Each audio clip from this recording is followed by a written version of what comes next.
We get an armor update in Blackout. We finally get weapon camos in Blackout, but there is a slight problem with them, and I want to let you guys know what I think about Zero and her nerf that she got yesterday. So let's get into it.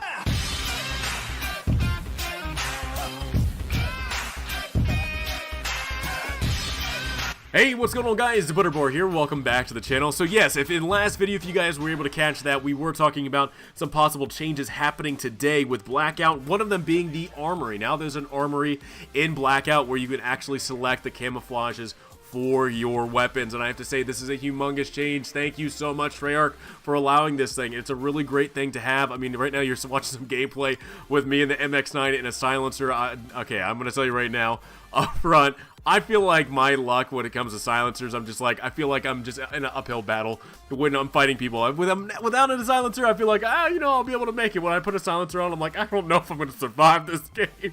Somehow, I'm able to do really well with a silencer. For some reason, the MX9 does really well. So I hope you guys enjoy the gameplay. So yeah, we'll get into the camos that are actually added into the game because there's actually some problems with them. First off, we're going to talk about the armor changes that were coming to Blackout. And yes, some of the durability with the armor is pretty wonky. If anybody had seen, either on Reddit or on Twitter, the Dr. Disrespect video of him just going of somebody getting hit like 100 times with the armor just kind of going off and getting that hit marker sound and whatnot. It was quite funny, but yes, I definitely understand the whole notion of shooting at somebody and it taking a lot of bullets to actually penetrate and hit the target and actually kill them. Don't get me wrong, level 3 is amazing in this game, but however, yes, it is just a bullet sponge. I mean, hell, you might as well be playing the Division when you're playing this game and somebody has level 3 and you're going up against. So Treyarch, what they actually did was they reduced the durability of level 2 and level 3 armor to kind of keep it on scale with level 1 and its durability. So I think one of the number crunches was I think level 3 is like 800 hit points. They've actually downed that back to 500 hit points. So yeah, you still have protection at the in your head, you have body protection and whatnot, but they've just decreased how much hit points that you have with the armor, and you're not fighting a Division boss or whatever in Blackout and getting hit markers non-stop. Another thing that they've actually changed in Blackout as well is how many armor plates you can carry in the game. Now this is one thing I'm kind of indifferent about. I would actually wish you could carry more armor plates, just like you carry med kits and trauma kits and all that stuff, but they've actually downed it back 50%. So you were carrying 10 plates, now you're carrying 5. So again, I understand what they're trying to do with the durability of armor, and people are not wanting to run into people that always have level 3 at the very end of the game. I know one of the arguments with level 3, like being able to find level 3 very easily. I know Prestigious Key has talked about this, is having level 3 just in the containers in the ship, the plane that drops down the crates and whatnot, having level 3 just in there, because right now you can find level 3 hell anywhere. I mean, it could be just randomly spawning and you could be able to capture it and you're not really risking anything. And his argument was, putting them in crates that the plane is dropping, is that you have to actually risk your life to actually go after the level 3 armor and take it. But another thing too with the durability and how many plates of armor that you can carry is, hopefully in this way you will not see so many people having level 3 at the end of the game, like towards the smaller circles. To me, I know somebody has also pointed this out as well, is that some people might just be playing cautiously now because they now know that level 3 armor is more valuable, that you're not going to be able to find it very often, or you're not going to be able to repair it so often, or it doesn't have that many hit points before it actually gets shattered. So again, I understand what Treyarch is doing and being able to make it to where it's not you're not getting so many hit points on somebody before they actually start taking damage and getting killed.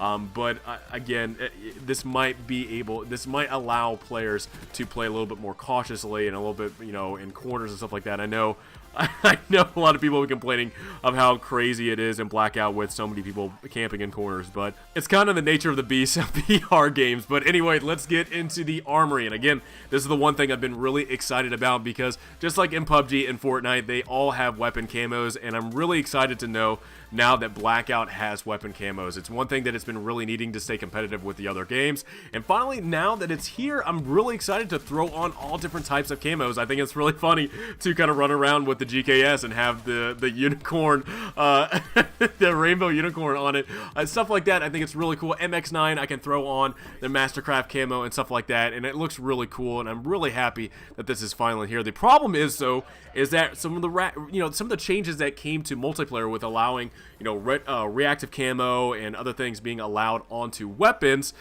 Apparently that's not the case. So in multiplayer right now, you can put reactive camo on any gun as long as it is gold. So if you have a reactive camo on the MX9 that you've unlocked, but you have a gun, you have an AR, an LMG that you have gold, you could actually put your reactive camo on that gun, even though it's not like the MX9 or the GKS. So I think that's really cool. I think that makes the camos more valuable in the game, to where people are going to be wanting to unlock them, because now they can actually put it on whatever gun they want to. However, that is not the case in Blackout right now. Right now, there is a problem where your reactive camo, pretty much all the changes that are in multiplayer are not coming over to Blackout. So you cannot put a reactive camo on all guns, just the gun that actually has that reactive camo or the Mastercraft. So again, hopefully a change comes with that. I really do hope that, some of the reactive camos I really do like on certain guns, and some of the guns that have reactive camo I don't really see myself using in Blackout. So hopefully a change comes to that. But also too, Diamond, Gold, and Dark Matter are not in the selection of camos that you can pick. And again, this needs to be changed, because there's players out there, including myself, that work their butt off to get either Diamond or Dark Matter that want to show it off in Blackout. Now, Blackout doesn't have its camos yet. It doesn't have, at least I haven't seen any camos that you can unlock through Blackout, and I might be mistaken. But again, too, it'd be really cool to see, Blackout have their own, like, Master Prestige or Diamond camo or whatnot, different designs that players can, chase after in Blackout and get more playability and more, a longevity, I guess, to that game mode that players can kind of chase after, and new challenges that we can all complete. So, again, I really do think this is a humongous change for Blackout. I think it's really great to finally have this as, putting a little bit more characteristic into your weapons and having a little bit more bling to kind of go into Blackout with, and not only you not seeing your cosmetic uniform, but now you get to see your cosmetic weapon. And again, I'm really happy that this change has finally made it to Blackout. All right, now let's get into my final talking point, and that is Zero. So I eventually was able to play with Zero today, and I have to say I kind of like where she's at right now. I will say the Disruptor is still one of those things where I'm like, I don't think it should be completely disabling, streaks like the Sentry Gun or disabling the Barricade completely. I think it should be like a time-based disrupting, disabling them.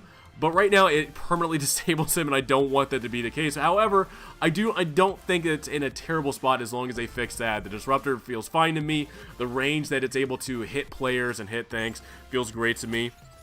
The Ice Pick, I have to say, took a huge nerf, and I mean, it's actually not that bad. There's actually been a couple of games on Firing Range and other maps where I was able to actually go after and target the person hacking me, because I was able to find out where their location is at, and it took them a lot longer to actually get into things. So now people that are using the Ice Pick, using Zero, have to kind of determine what their location is. Are they undercover? Are they away from the enemy? Is the enemy pushing me, being aggressive? So now there's a little bit more information and a little bit more decision making that needs to be made before somebody can actually use the Ice Pick and really cause some devastation on their enemy team. However, I really do like where she's at. She doesn't feel like the overpowered specialist that she was on the PS4, and I have to say, I think Treyarch did a great job. Hopefully we see some more, tuning to the Disruptor, and a little bit more tuning just with overall specialists. I think we're going to see some overall tuning with other specialists in the game. But however, I really do thank you PS4 for allowing Treyarch and allowing us on the Xbox,